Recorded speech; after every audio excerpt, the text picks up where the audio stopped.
My friends, it is a joy to be with you in this moment of quiet reflection. And before we move into the deeper principles of our work, I want to speak directly to that place within you that has endured, that has persisted, that has continued to turn toward the light even when the light seemed far away. For many of you, there have been long seasons when the outer world did not respond to your prayers, when the inner cavity of your being felt empty, when the presence you sought seemed silent. Yet even in that silence, you remained faithful. You continued to seek God, to listen for that still small voice, to lean inward when nothing in the outer sense supported your faith. I would ask you now to pause and recognize the sacredness of that perseverance. For the truth is this: faithfulness in the dark is never wasted. What appears to be delay, what feels like abandonment, is often the very preparation of consciousness required for the experience of grace. We might imagine that God rewards us for holding on, but you see, grace is not a reward. Grace does not appear because of human effort. Grace becomes visible only when effort quietly, gently falls away. So, when you look back at those seasons of difficulty, do not think of them as failures or barren passages. Think of them instead as the dissolving of the old self, the self that believed it must accomplish harmony through personal power. In those hours when your prayers seemed unanswered, something profound was taking place.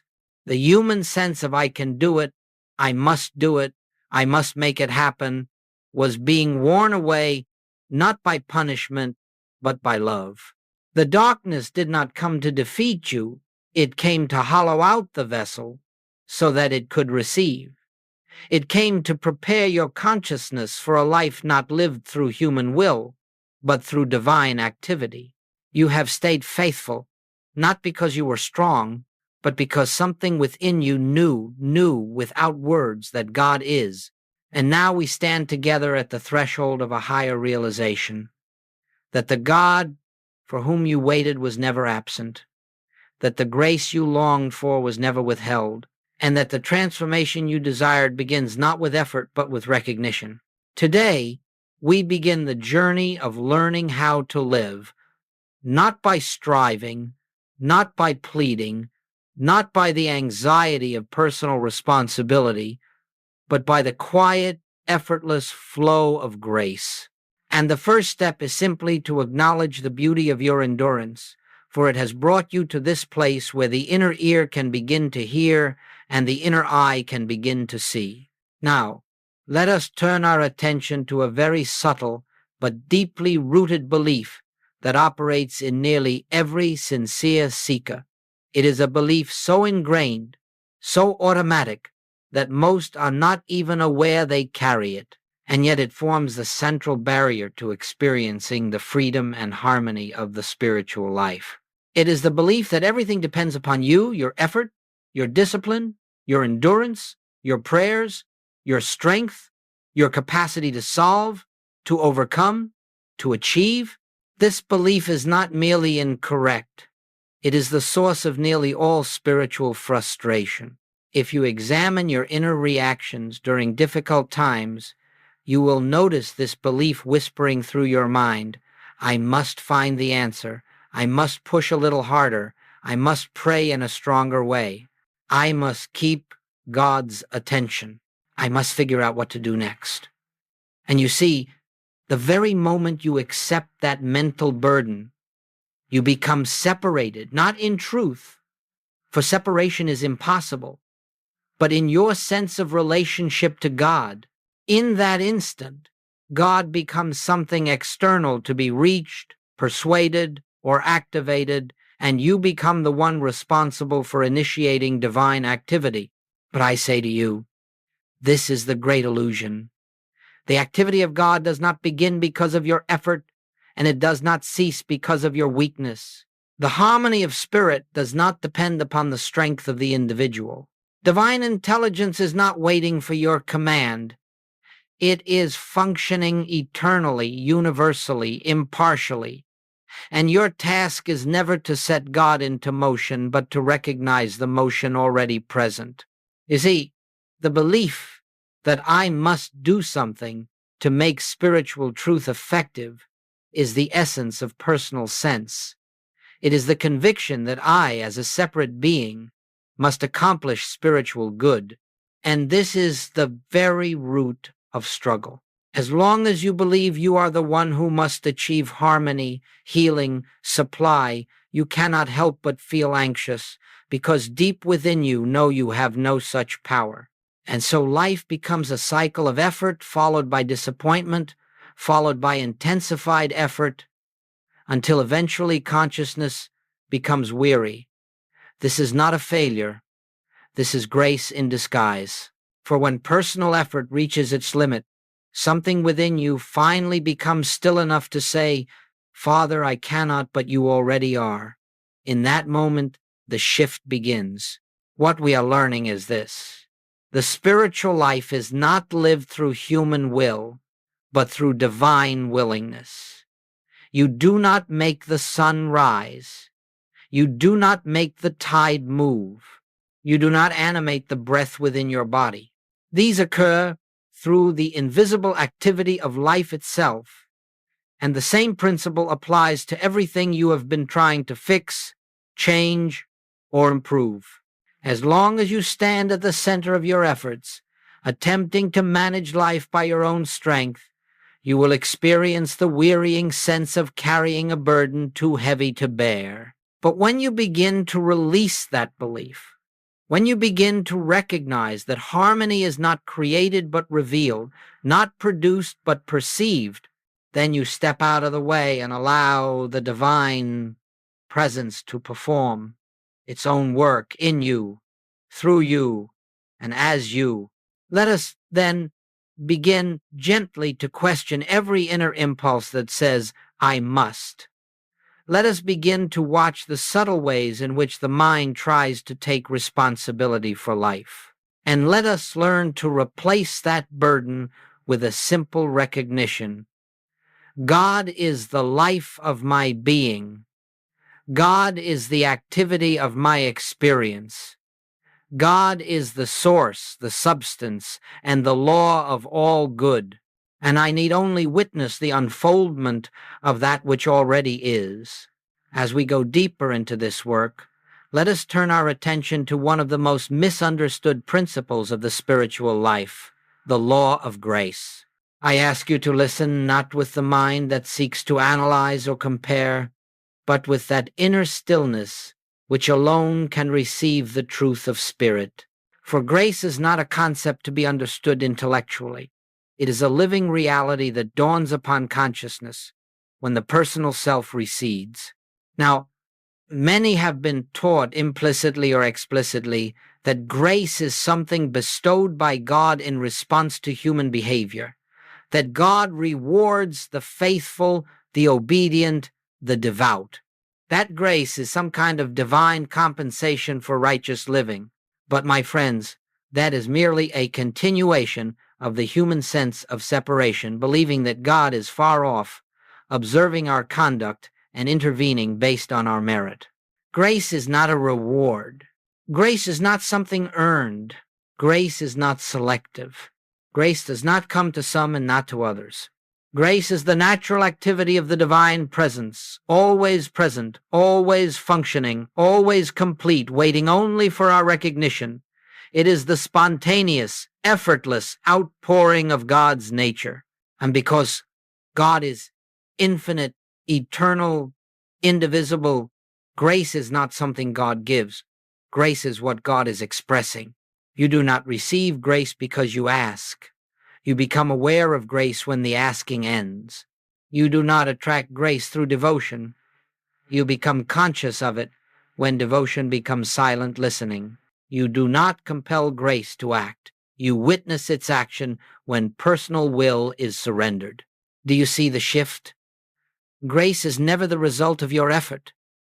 It appears to become active only when effort dissolves.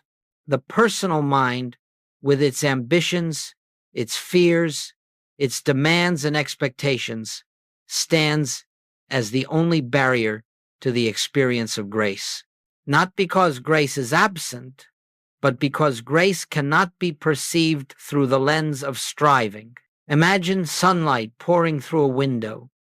The light does not begin when you open the curtain. It was shining long before. Your act merely allows you to see what has always been present. Grace is precisely this: the eternal presence of divine harmony awaiting recognition.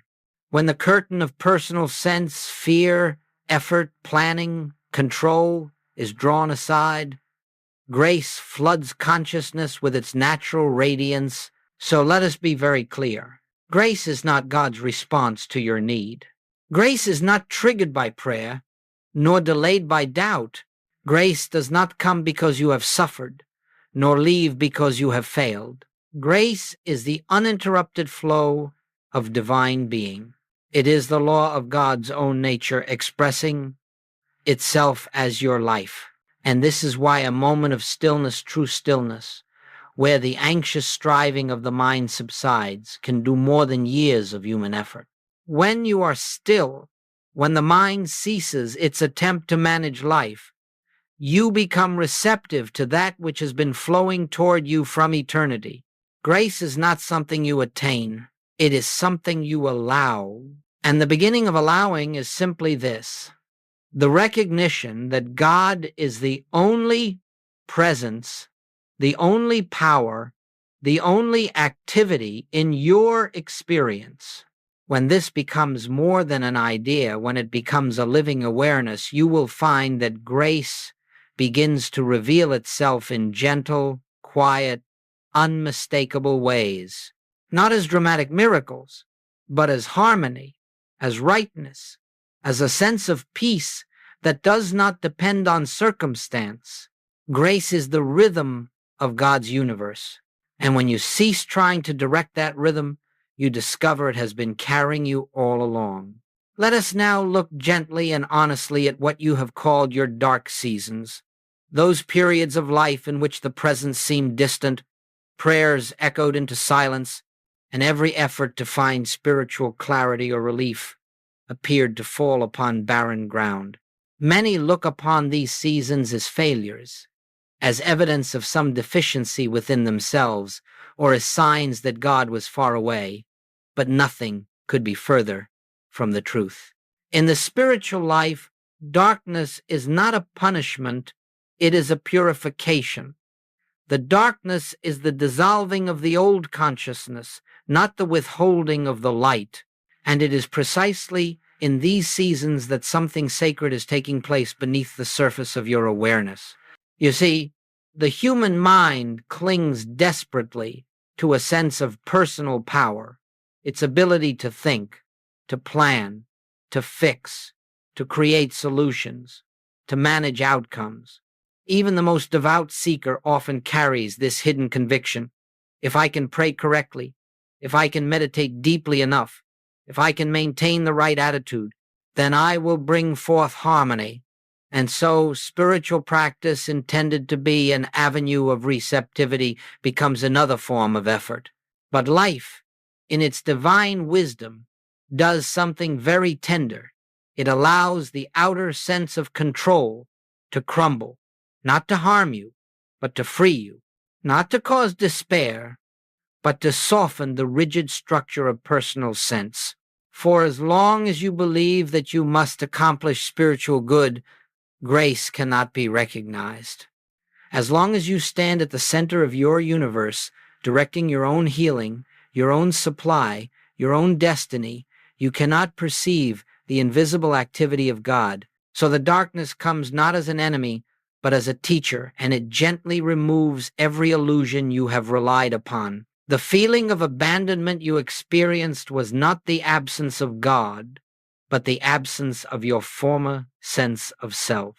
It was the dissolving of that part of you that believed it must hold life together through effort. And although it felt painful, it was the greatest mercy. It was the preparation of consciousness.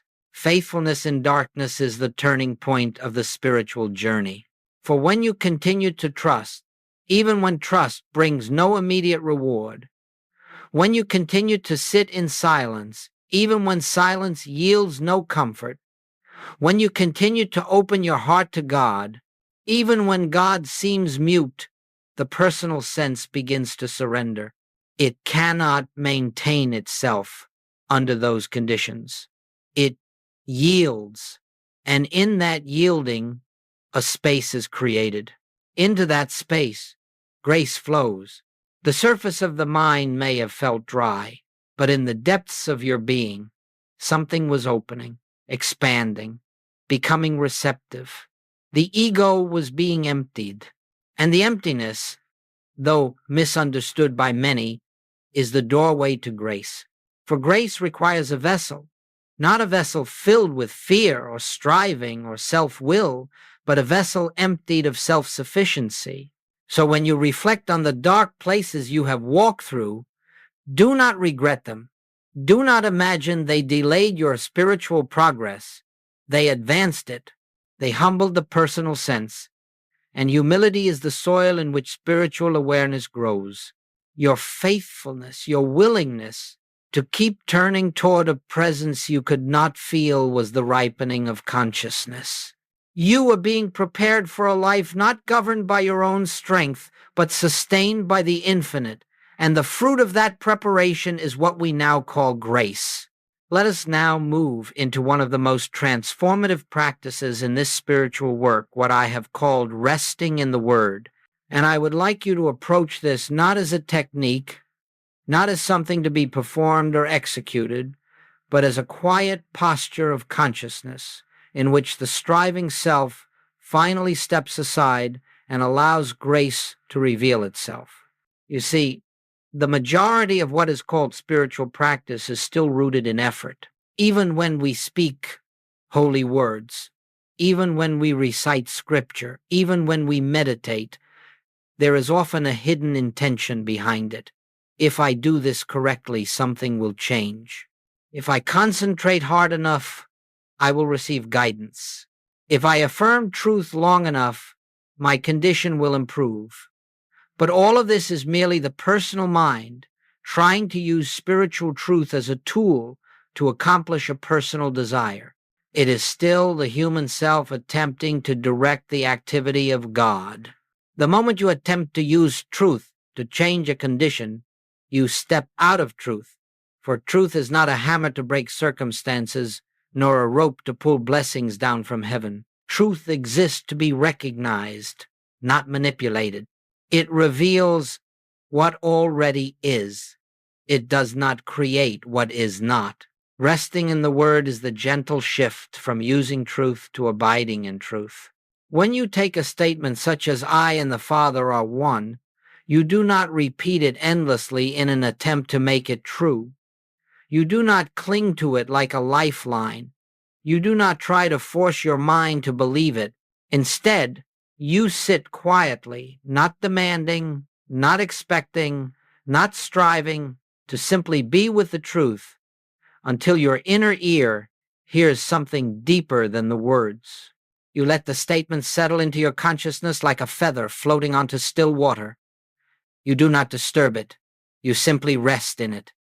And as you rest, something remarkable begins to occur. The truth reveals itself from within. It ceases to be a phrase and becomes a living awareness, a presence, a certainty, a recognition, not produced by your mind, but arising from the depth of your being. This is grace in action. It comes not because you earned it, not because you practiced well, not because you disciplined the mind. It comes because you have allowed the mind to be still long enough for the divine to impress itself upon your awareness. Resting in the Word is the doorway from personal effort into divine activity. It is not passive. It is receptive. It is not resignation. It is surrender. It is not disengagement. It is the quiet openness that allows God to reveal God. And you will notice something else. When you rest in a truth, you are not trying to fix anything. You are not addressing a problem. You are not attempting to manifest a result. For the moment you aim truth at a condition, you return to personal sense. Do not use truth as a tool. Let truth be the atmosphere of your awareness. For example, if you face a health challenge, your task is not to oppose it with spiritual statements. Your task is to rest in the truth of being, to sit in the silent recognition that wholeness is the nature of God and therefore the nature of your being. You rest not to produce healing, but to become aware of what has always been true. If you face lack, do not strive to manifest supply. You rest in the truth that infinite abundance is the substance of spirit, and spirit is the essence of your life. You rest not to attract abundance, but to recognize that supply is an inner reality before it is an outer expression. Resting in the Word is the quiet turning from the outer problem to the inner truth of God's presence. And in that resting, something sacred occurs. The mind no longer interferes. The heart becomes receptive, and grace already present, eternally present, begins to flow into conscious awareness. This is the shift from striving to receiving, from effort to surrender, from self-activity to God activity. You do not make it happen. You simply allow what already is. Let us turn now to a truth that very few understand, yet it forms the heart of spiritual unfolding. The greater part of God's activity takes place in silence, beneath the threshold of your conscious awareness. What appears outwardly as stagnation, as spiritual dryness, as unanswered prayer, is often the time of the most profound inner transformation. Only later, sometimes long after the darkness is lifted, does one look back and say, something was happening in me, even when I felt nothing. You see, the human mind is accustomed to measuring progress by outer signs. If something moves, changes, improves, then we believe God is at work. But spiritual growth seldom follows the pattern of outward movement. In fact, the deepest transformations occur before any visible fruit appears. Just as the seed begins its life in darkness, hidden beneath the soil, so too does spiritual awareness take root in the unseen depths of consciousness. When you sat in silence during your most difficult hours, when you prayed and felt no response, when you listened and heard nothing, when you turned toward God, not out of joy but sheer trust, you were, without realizing it, creating an inner opening. The noise of personal sense, its demands, its expectations, its fears was slowly being quieted. And into that quietude, divine activity began to flow. But divine activity is subtle. It does not announce itself with fanfare. It does not shake the earth or stir the emotions. It moves quietly, gently, like the tide that withdraws long before the next great wave appears on the shore. During your season of silence, false beliefs were being dissolved. The sense of separation was being weakened. The reliance on personal will was being eroded. The ego was loosening its grip. The inner vessel was being emptied so that it could be filled. All of this happened without drama, without external signs, without sensation. This is why so many mistake silence for absence. They think nothing is happening because they cannot feel the divine. But the presence is not always felt. It is often revealed later, after the work is complete. You must understand this. The absence of spiritual feeling does not mean the absence of God. In fact, some of the most sacred work the Spirit ever performs occurs when the personal self feels nothing at all. Think of it this way. If your mind were constantly filled with spiritual comfort or emotional upliftment, the ego would cling to the experience and attempt to reproduce it. The human self would mistake the feeling for God. And so, to protect you from this illusion, the Spirit often works in a way that bypasses sensation entirely. This is why your season of silence was not a spiritual desert, it was a spiritual womb. The new consciousness was forming. The inner structure of your being was being rearranged. Your capacity for grace was expanding. You were being prepared not for a dramatic experience, but for a deeper awareness of God's eternal presence. And now, as you stand here with a heart softened by struggle and a mind made humble by unanswered questions, you are ready to witness what was taking shape all along. You are ready to see that you were not waiting for God. God was preparing you for recognition. God was working in the unseen places of your being, shaping you into a vessel through which grace may flow effortlessly.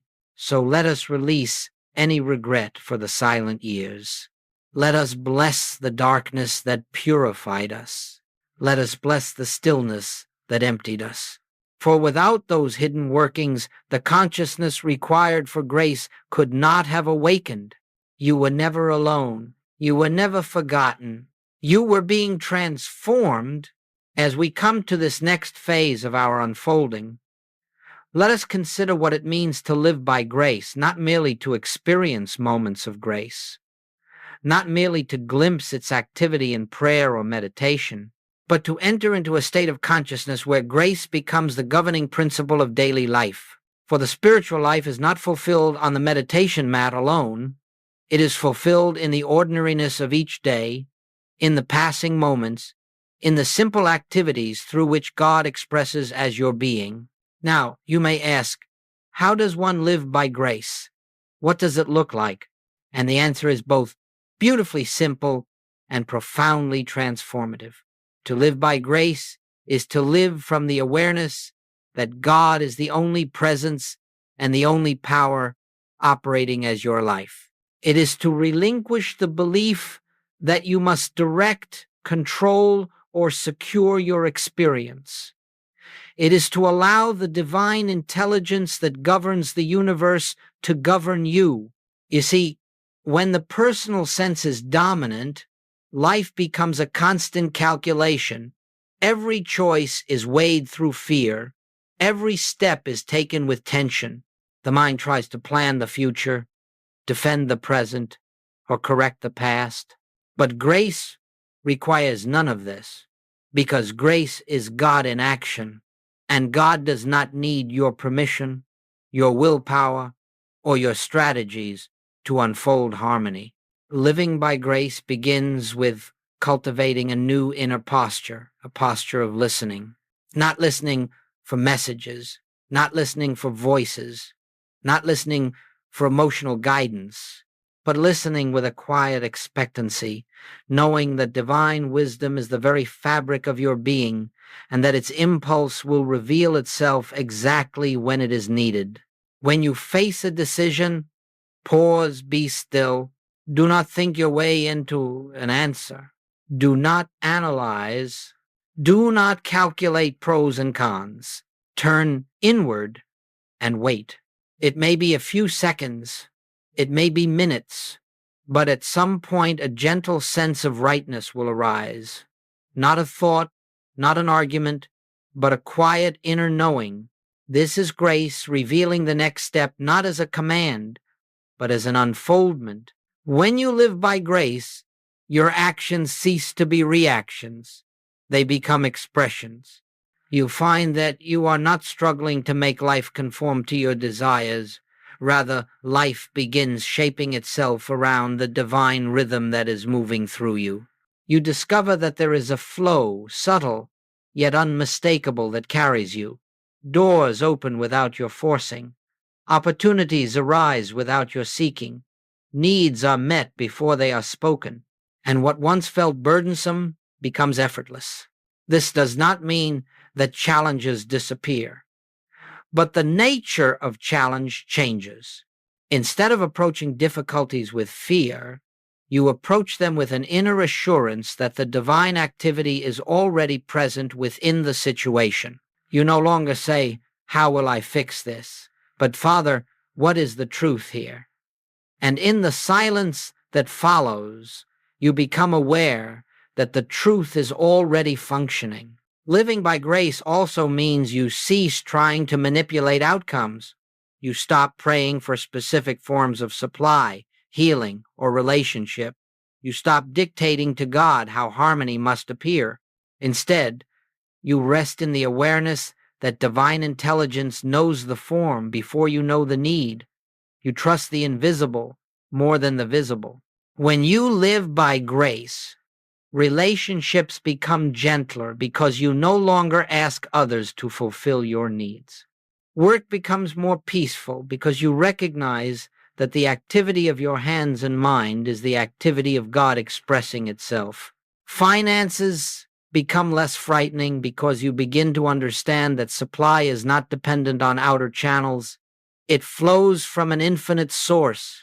You begin to walk through life with a quiet confidence, not the confidence of personal ability, but the confidence of divine sufficiency. You wake each morning not wondering what the day will bring, but opening yourself to the unfolding of God's plan for that day. You move from fear to trust, from effort to receptivity, from human responsibility to spiritual responsiveness. This is what it means to live by grace, to let the divine live your life for you, as you, through you, to become a transparency for the activity of God, to step aside and let the infinite reveal itself in and through your ordinary moments. And when you begin to taste this way of living, even in small measure, you will never again desire to return to a life governed by personal will, for you will know deeply, quietly, that grace is the true law of your being, and that in grace there is no strain, no fear, no lack, only the continuous, effortless outpouring of divine harmony. Now, let us gently turn our attention to the unmistakable signs that grace has begun to govern your life. These signs do not always appear as dramatic changes in circumstance. In fact, they often arise quietly, almost imperceptibly at first. But if you are attentive, not outwardly, but inwardly, you will begin to recognize the subtle fruits of inner rest. These fruits are the evidence that grace has become active in your conscious experience. The first evidence of grace is peace, not emotional peace, not the temporary relief that comes when problems subside, but a deep, abiding peace that is wholly independent of conditions. You may still be surrounded by the same circumstances, but something within you no longer reacts. A stillness forms in the center of your being, and you discover that you are not disturbed by the outer world.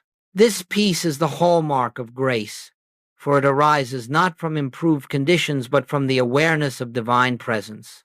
The second evidence of grace is clarity, not the clarity of the analytical mind, but a spiritual clarity, a gentle knowing that comes without effort. Decisions that once frightened you now unfold with ease. You find yourself guided from moment to moment, not through thought or reasoning, but through an inner sense of direction that is unmistakably right. You do not know how you know, but you know, and this knowing is the voice of grace. Then comes a softening of fear. You may notice that the anxieties that once seemed overwhelming now lose their power. They appear like distant echoes, unable to stir the depths of your being. You discover that you no longer rely on the outer world for assurance, because assurance has arisen from within. This is not denial. It is the recognition that divine presence is the only real security. Another fruit of grace is effortless right action. You begin to notice that your days flow with greater harmony. You meet the right people at the right time. Opportunities present themselves naturally. Obstacles dissolve quietly without requiring your struggle. What seemed difficult now becomes simple, not because the world has changed, but because you are no longer attempting to live through personal will. Grace is doing the work. You will also experience a loosening of attachment to outcomes, to timelines, to personal desires. You no longer cling to specific forms of good. Instead, you rest in the assurance that divine intelligence knows the form better than you do. And because you have released the rigidity of expectation, life can bring you good in ways the human mind could never have imagined. This openness is the soil in which miracles take root. One of the most profound evidences of grace is the dawning awareness that you are not the doer. You begin to see that the harmony unfolding in your life is not the result of your effort, your skill, your strength, or your planning. You recognize that God is the activity of your being, and that every act of good which flows through you is the manifestation of divine presence expressing itself. This awareness brings with it a humility that is not self-deprecating but liberating.